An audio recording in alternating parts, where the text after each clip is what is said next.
Alors, dans cette vidéo, ce que je vais faire, c'est juste une espèce de post-mortem de l'activité, juste pour faire un petit retour dessus. Donc, j'ai effectué le rendu de 365 frames et on voit l'animation ici présentement, ce que ça fait. Donc, le mouvement est intéressant, c'est la couleur qu'il faudrait que j'aille corriger. Puis là, malheureusement, le rendu est fait. Donc, ce qui, je vous invite à faire avant d'effectuer votre long rendu, c'est de tout simplement aller ajuster les couleurs et de le tester à différentes frames. Donc, j'avais vérifié au départ, donc quand j'avais de l'animation à peu près comme ça ici, mais je trouvais que ça intéressant, mais je n'avais pas porté attention avec la zone qui était plus en blanc et qui est en fait la zone qui est beaucoup plus animée présentement. Donc ça, j'irai le corriger, bien sûr. Alors ça, cet aspect-là, il faut le faire pour faire des tests à différents moments pour aller comparer le tout. Et ce qu'on peut faire exactement, c'est aussi dans notre simulation. Admettons que vous n'arrivez pas à produire un effet de couleur intéressant avec la viscosité. Ce qu'on peut faire, en fait, donc ici, on aurait pu travailler avec notre paramètre de viscosité par le temps. Sinon, on peut le faire à l'extérieur de ça. On peut aller au niveau de notre rendu, dans notre OBJ et au niveau de notre portion de notre particules fluides. Donc ici, on avait extrait l'information par la Vorticity. Donc, ce que je pourrais aller faire avec ça, au lieu d'avoir mon effet de Vorticity, ben, dedans, je pourrais tout simplement me faire mon graphique avec les propres valeurs, donc avec le temps tout simplement. Donc, alternative ici intéressante qu'on pourrait utiliser. Donc, au lieu d'avoir le Vorticity, je vais me servir de mon âge. Donc, ici, je fais un fit range.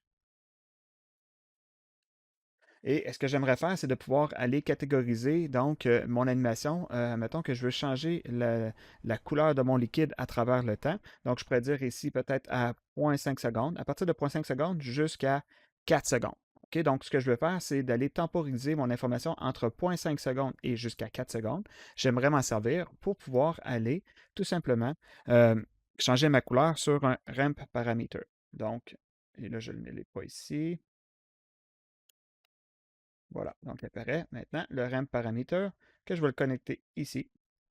Et ce que je vais m'en servir avec, c'est de pouvoir aller l'écrire dans la couleur. Donc, au lieu de l'avoir par le Vorticity, tout simplement, je vais aller l'écrire par mon temps. Donc, ce que ça fait présentement, c'est que ça me fait mon graphique que j'ai ici basé sur de 0,5 secondes à 4 secondes. Ça me donne un graphique qui est présentement de noir à blanc. Si je sors de mon niveau aussi, puis je lui donne un nom, mettons, ça va être couleur temps. Voilà.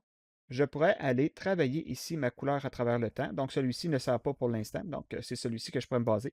Donc, admettons que je change un peu le tout. Je pourrais aller définir à quel moment je vais avoir, par exemple, mes clés pour dire, OK, j'aimerais ça que moi, c'est seulement quand mon liquide il rentre ici.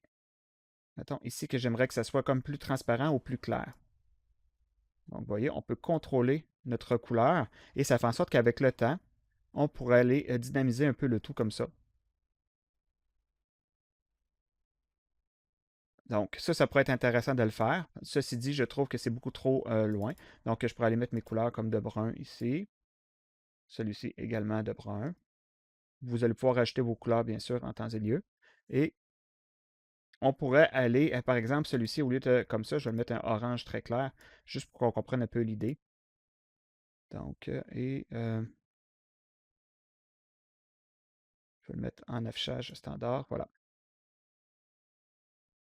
Donc maintenant, ça me permet de contrôler le temps. J'aurais pu lui dire ici, là, mettons, pour que je mette des couleurs très euh, funky, là, je peux utiliser ici l'infrared, donc qui me permet de pouvoir aller mettre à travers le temps. Donc on voit un peu, là, ça c'est au début de l'âge de ma particule, ça c'est à la fin de ma particule, et ça fait en sorte que je peux contrôler le tout comme ça ici.